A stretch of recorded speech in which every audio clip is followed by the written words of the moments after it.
What's going on, guys? Welcome back to another YouTube video. Now in today's video, I'm going to be talking about why you are struggling to get lean enough, or why you can't go that last little bit, get the last extra mile, and get that last bit of fat off. I got a cool DM, so I'm going to read it out, and I figured this guy would benefit from this video.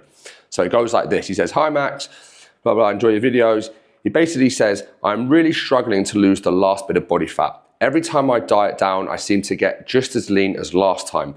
I've done multiple bulks and cuts, but I can never get that nice ripped look." He's talking probably like 8 to 10% body fat.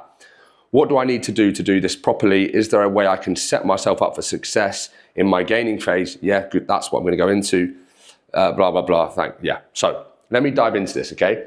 Oftentimes, when people diet down, we all have like a certain kind of set point, right? Where we can diet down, start to get leaner, everything's easy. And then we hit like a tipping point where it suddenly becomes quite difficult and the body starts to fight back. You start to feel an increase in hunger. You start to feel a decrease in training performance. You start to feel fatigue and these sort of things. And a lot of people, that is when they'll quit. I often find that you'll find guys, especially with me when I've dieted down and got very, very lean multiple times, as I'm starting to really feel fatigued and tired, that will be normally a few days away from a big drop, okay? Now, why does this person, and why do you, the viewer watching this, continue to get quite lean, but you can never quite get there, okay? And the truth is, you've got to set yourself up for success before. In your gaining phase, before you go into a dieting phase, a fat loss phase, you should have taken yourself through a successful gaining phase, okay? I'm guessing what this person does is they probably have their calories, they diet, they're bulking on 3,000 calories a day. Then when they want to diet down, they go to 2,000 calories a day. They don't do much cardio, then suddenly they add in cardio. And they just like bulk up to kind of the same weight, diet down to the same weight, bulk up to the same weight, and they never really break past in a gaining phase and break through in the fat loss phase. The key to a successful fat loss phase and making it better than the last one is driving calories up in your gaining phase months before. For example, if you're going to go into a gaining phase and let's say your maintenance calories are 2,500, yeah, and your bulk, you go to 3,000 calories and you're starting to gain weight. A lot of people, what they'll do is they'll do a 12-week bulk. You can't build much muscle in 12 weeks. And then they'll do, an 8-week fat loss phase or a 12-week fat loss phase. You need to go into a 6-month bulk, a 9-month bulk, a 1-year bulk. You need to take those 3,000 calories, start there. When your body starts to plateau and your weight starts to stabilize, you take it to 3,200, ride it out, gain a bit more. 3,400, ride it out, gain a bit more. As you can imagine, you can take that up to 3,600, 3,800, 4,000 calories. This is how you build a lot of muscle over time. You don't just do dirty bulks and go from 2,000 calories to 4,000 calories. It doesn't work like that. You need to be sensible. You need to slowly drive your calories up. What this does is it slowly drives your metabolism up, slowly drives muscle up, so that after 8 months, when you're now eating 3,500 calories as opposed to 3,000 calories, you can start your diet at 3,250 and start to lose body fat, whereas before at 3,000, you had to start at 2,750. There's a 500 calorie difference there. That's 6 weeks of dieting where you could have dropped 250 for 2 or 3 weeks, dropped 250 for 2 or 3 weeks. That's the difference between getting lean and getting peeled. You have to set yourself up for a successful fat loss phase by driving calories up in the gaining phase, slow, controlled. Obviously, you don't just drive them up and become a fat fuck. You know this. You drive them up nice and slow, okay? You should always be pushing your calories in the gaining phase, and you should always be trying to diet down on the most amount of calories possible, okay? So why this person here fails to get ripped and only can just get a little bit lean, maybe to 12 to 15%, it's because I guarantee you he's not pushing his calories up and doing proper gaining phases.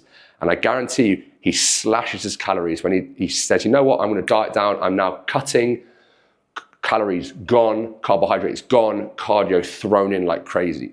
And what happens? You come out the gate sprinting and you very quickly crash and burn. When you cut your calories too fast, okay, and you increase cardio too quick at the start, both of these things lead to too big of a deficit, which means a loss of muscle, which means a loss of metabolism or a decrease in metabolism, sorry, I should have said that, a decrease in metabolism. All of these things lead you into a brick wall, and eventually you will crash and burn, or you have to diet on less food, do more cardio, and it just becomes too difficult to stick to, and you end up saying, oh, fuck it, I'm done. And then you go back into your gaining phase again, and you go back to the same place. If you would have started, I'm not going to say his name, if you would have started the highest amount of calories possible, and then just dropped 250 calories from there and increased his cardio a bit, rode it out for a few weeks, dropped 250 calories there, rode it out for a few weeks, added in a bit more cardio, rode it out for a few weeks, added in a bit more steps, rode it out for a few weeks, then dropped calories again and did cardio for a few weeks, then steps for a few weeks. You see how we go in these like little stages? It's a couple of kilos here, a couple of kilos there. The slower and more incremental and more specific you are with these drops in calories or increases in steps and cardio, the better your results are going to be. I know so many people who just cut on 1,800 calories, bulk on 3,000 calories, and there's no in between. When you come out of your fat loss phase, let's say this person did diet down to 12 to 15% and he couldn't get any further, and his calories were 1,800. If he would have then gone to 2,000 calories but kept his cardio in, 2,200 calories, kept his cardio in, 2,400 calories, kept his cardio in, he would have just progressively started to fill out and build more muscle and maintain his condition. And then over time, he could have slowly taken those calories up. What would have happened? He would have remained in good condition, which is key for the next time he diets down. He would have increased his metabolism, increased his metabolic rate by building his metabolism. Just did a video on that in the last one. By driving calories up. He would have obviously started to build a lot of muscle because he would have been getting stronger over time and having better workouts.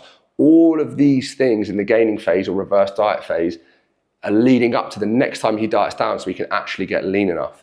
If you just put your cardio too high, your calories too low, you lose muscle. You just spent so long building that muscle. It's expensive, okay? And again, another thing that this guy won't do is time frames, yeah? 12-week bulks, 12-week cuts leave you in the same position. If you do a 12-week bulk, 12-week cut, 12-week bulk, 12-week cut, you look the same after 48 weeks. 48 weeks, okay? 8 to 12-month bulk, 3 to 4 month fat loss phase. 8 to 12-month bulk, 3 to 4 month fat loss phase. When I say bulk, I'm talking super conservative lean gaining phase with multiple mini cuts in between. I literally deep dive into all of this on the course that I've linked below. All of these videos I'm making, I'm kind of trying to direct you guys to the course. I take a deep dive into all of this stuff. I only released it last month. I think I've got 35 guys in there already. Everybody loves it. It is such good value for money. But if you don't want to buy it, it's cool. Keep listening, okay? Remember, dieting to very, very low levels of body fat is hard. Yeah, the leaner you get, the harder it gets. You want to have the most amount of calories in your arsenal for when it gets tough. You want to be doing minimal cardio so you can add it in. You don't want to be starting out in week one with high cardio, low calories. You just simply will be fucked way too quick and you won't be able to finish a job. We all have that certain level of body fat where the body, we have a discrepancy in leptin and ghrelin, the hunger hormones. At a certain point, we all just start to feel hungrier. When I was dieting for my show, I remember everything was completely fine. I was about 6 weeks away. Don't ever compete, by the way. I was about 6 weeks away and I just woke up one morning and I was like, right, I am starving and I just cannot shift it. I cannot shift it. My body didn't want to be there. And it was a real fight to keep getting leaner and leaner and leaner. But I was able to do it because my calories were so high and I was driving cardio up slowly and driving calories down slowly. There was a method to it, okay? That's kind of it. If you found this, I'm just going to leave it there. I've said a lot. If you found this video helpful, all of my courses are below. I'm an online coach. I'm not an influencer, so I've got a good amount of clients that I'm helping at the moment. If you want personalized help, hope you enjoyed this video and I'll see you in the next one.